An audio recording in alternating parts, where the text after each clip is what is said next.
In the 1870s, a monotheistic reform movement in India, it introduced a concept that had never been institutionalized within the faith: organized proselytization. The name Arya Samaj describes its structural intent. Arya denotes an individual of noble character, while Samaj refers to an organized community. Founded in April 1875 in the urban environment of Bombay, the movement finalized its core principles 2 years later in Lahore.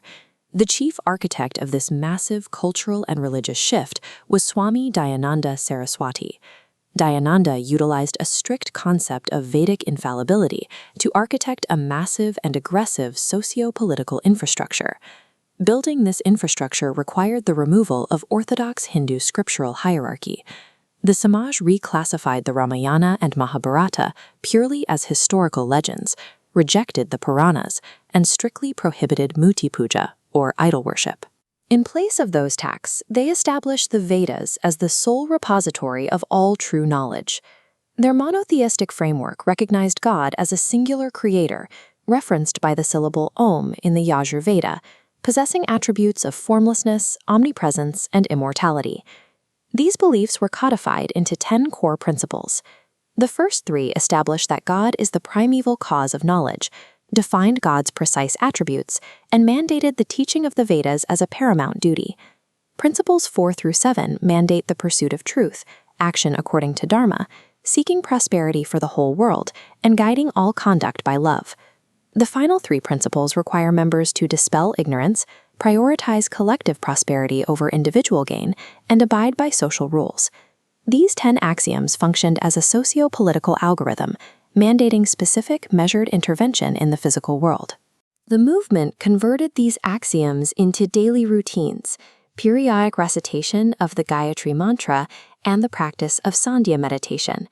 The primary ritual output is the Havan, or fire offering. This practice scales from personal daily worship to the 4th-day collection of ashes following a death.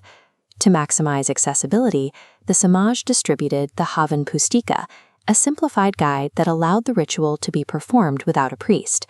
If a Macharya or Pandit was employed, the financial offering, the Dakshina, remained symbolic. The Samaj adapted Diwali to mark the anniversary of Dayanand's death. Followers observe a vegetarian fast and employ a precise lighting geometry, a central 4-wick lamp pointing north, south, east, and west, surrounded by single-wick lamps in designated rooms. Holi was stripped of its associations with specific deities.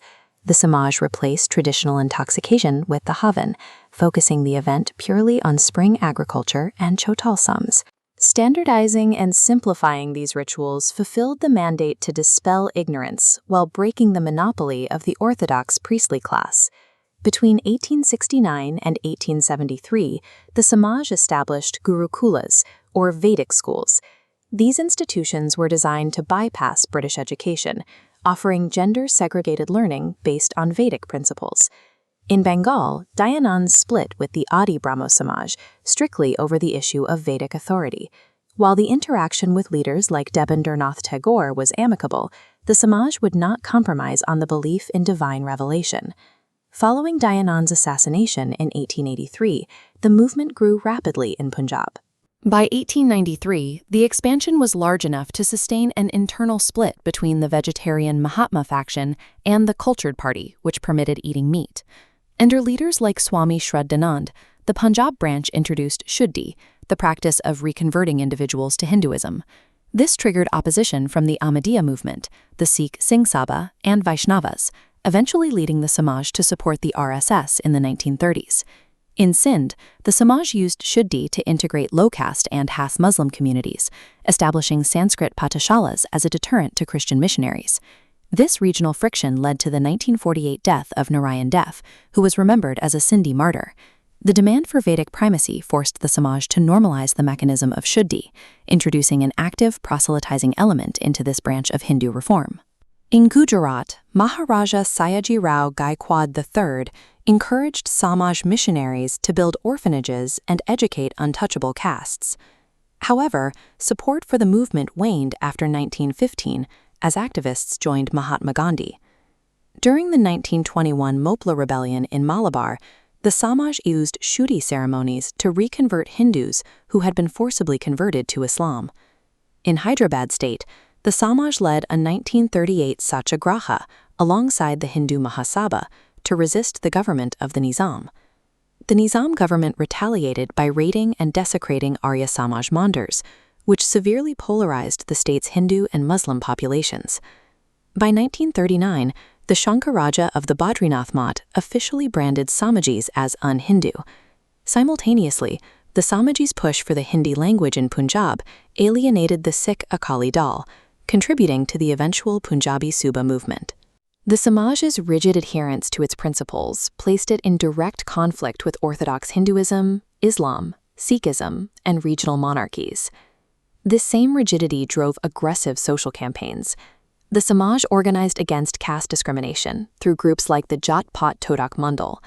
They campaigned for women's education, voting rights, and the protection and remarriage of widows.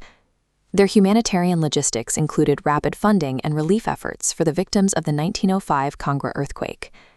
The British colonial government identified the Samaj as a political threat, leading to the dismissal of members from government service and the rise of nationalist leaders like Lala Lajpat Rai. These societal interventions represented the direct execution of Principle 6, the mandatory pursuit of physical, spiritual, and social prosperity for the world. From 2 million members at the 1947 partition, the movement has scaled to an estimated 10 million followers today, with 8 million concentrated in India. This institutional footprint includes over 800 Dayanand Anglo-Vedic schools, 1,000 colleges, 10,000 general schools, and thousands of charitable dispensaries and public libraries. The network spans the globe. Early expansion followed the Indian diaspora across British and Dutch colonies, including Guyana, Suriname, Trinidad and Tobago, Fiji, Australia, South Africa, and Mauritius. Modern chapters are active in Kenya, where the Samaj runs schools in Nairobi, as well as the United Kingdom, Canada, the United States, Singapore, Malaysia, and throughout East and Southern Africa. The Arya Samaj demonstrates that a strict return to ancient Vedic texts could engineer a highly modernized, globally scaled socio-political network.